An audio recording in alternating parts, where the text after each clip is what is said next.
인류의 가장 오래된 꿈, 아마 영원히 사는 게 아닐까 싶은데요. 오늘은 바로 그 욕망에 대해 한번 깊이 파고들어 보려고 합니다. 주변을 한번 둘러볼까요? 어떤 CEO는 엄청 비싼 산삼이나 동충하초 같은 걸 찾고, 또 어떤 분은 종교에서 영생을 구하기도 하죠. 아니면 의학의 힘을 빌려서라도 젊음을 붙잡으려는 분들도 있고요. 다들 뭔가 시간에 쫓기는 것처럼 필사적으로 노력하는 모습, 우리 주변에서 쉽게 볼 수 있습니다. 이게 오늘날만의 이야기는 절대 아니죠. 사실 이건 인류의 역사만큼이나 아주 오래된, 정말 깊고도 인간적인 이야기입니다. 한번 그 속으로 들어가 볼까요? 하지만 재밌는 건 일단 태어나고 나면 이야기가 완전히 달라진다는 겁니다. 전설 속 왕들부터 역사상 가장 강력했던 황제들까지 모두가 어떻게든 더 오래 살아보려고 애를 썼죠. 불로초를 찾아 헤맸던 진시황제 이야기 다들 아시죠? 또 성경을 보면 수백 년을 살았다는 인물들도 나오고요.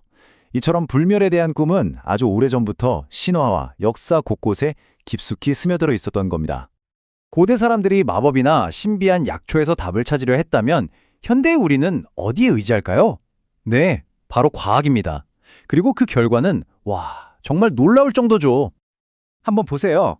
불과 몇 세기 만에 정말 믿기 힘든 일이 일어났습니다. 한때 우리 목숨을 쉽게 앗아갔던 무서운 질병들을 하나둘씩 정복하면서 인류는 스스로의 수명을 그야말로 극적으로 늘려왔습니다. 과거의 문제였던 감염병 같은 걸 해결하니까 이제는 또 다른 새로운 도전 과제들이 우리 앞에 나타난 거죠. 여기서 아주 근본적인 질문이 하나 생깁니다. 어쩌면 노화 그 자체도 우리가 정복할 수 있는 그냥 또 하나의 질병에 불과한 게 아닐까요? 그러니까 이제 의학의 목표가 바뀐 거예요. 단순히 오래 사는 게 아니라 잘 사는 것. 다시 말해서 생의 마지막 순간까지 건강하고 활기차게 사는 것. 이게 새로운 목표가 된 거죠. 과학자들은 마치 탐정처럼 이 노화의 비밀을 파헤치고 있는데요. 여러 가지 가설이 있습니다. 어떤 과학자들은 우리 유전자에 이미 수명이 프로그램되어 있다고 보고, 또 어떤 과학자들은 우리 몸이 기계처럼 닳아서 그렇다고 하죠. 호르몬 문제나 세포를 공격하는 유해산소 때문이라는 이론도 있고요.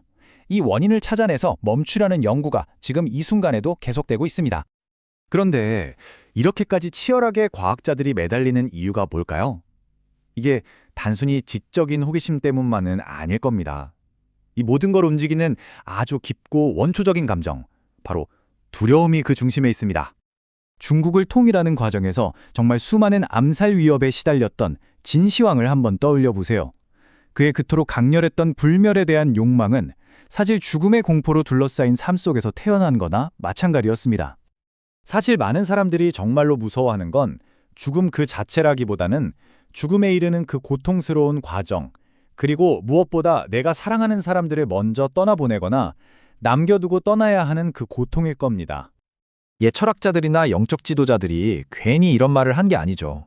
죽음에서 도망치려고만 하지 말고 오히려 그걸 똑바로 마주하는 것이 진정한 지혜로 가는 길이라고요. 불교에서도 이걸 깨달음의 마지막 단계라고 보거든요. 자, 그렇다면 영원히 사는 게 정답이 아니라면 진짜 답은 뭘까요? 오늘 살펴볼 자료에서는요, 이 죽음이라는 숙제와 평화롭게 공존하기 위한 세 가지 아주 강력한 방법을 제안합니다. 어떻게 하면 더 의미 있는 삶으로 나아갈 수 있을지 그 세 가지 길을 지금부터 하나씩 따라가 보겠습니다. 첫 번째는 꿈에서 깨어나기입니다. 이게 무슨 말이냐면요, 한 제자 이야기가 이걸 아주 잘 보여줍니다. 스승이 제자한테 물 한 사발만 좀 떠오라고 심부름을 보냈어요. 그런데 제자는 물을 구하러 갔다가 거기서 결혼도 하고 애도 낳고 집도 짓고 완전히 거기에 빠져서 자기가 뭘 하러 왔는지 까맣게 잊어버린 거죠. 이 이야기는 정말 통렬한 경고 같아요. 우리가 인생에서 진짜 중요한 게 뭔지 잊어버린 채로 수십 년이라는 소중한 시간을 완전히 엉뚱한 것에 쏟아부을 수 있다는 거죠. 두 번째는 시간을 멈추는 겁니다. 여러분, 어릴 때 생각해 보세요. 하루가 정말 길지 않았나요? 아이에게 하루는 거의 1000년 같아요. 그런데 어른이 되면 어떻죠? 1000년도 하루처럼 휙 지나가 버립니다. 시간을 멈추는 비결이 바로 여기에 있습니다. 과거에 대한 후회, 미래에 대한 불안에서 벗어나서 아이처럼 지금 이 순간을 온전히 살아낼 때 우리는 비로소 시간의 주인이 될 수 있다는 겁니다. 결국 지금 여기에 사는 것, 이게 핵심입니다. 우리 머릿속을 떠다니는 수만 가지 잡념들, 그 잡념들이 우리를 유일하게 실지하는 순간인 바로 지금으로부터 계속 떼어놓거든요. 그걸 잠재우는 게 중요합니다. 그리고 마지막 세 번째는 기여하기입니다. 생각해보면 우리의 존재라는 건 없었던 영원의 시간과 앞으로도 없을 영원의 시간 사이에 낀 아주 짧은 찰나의 순간이잖아요. 바로 그 순간의 의미를 부여해서 영원과 연결하는 다리를 놓는 것, 그게 바로 기여입니다. 좋은 집, 멋진 여행, 많은 돈. 물론 이런 것들이 일시적인 기쁨을 줄 수는 있겠죠. 하지만 평생에 걸친 깊고 단단한 행복감, 어떤 목적의식 같은 건 바로 기여하는 삶에서 온다는 겁니다.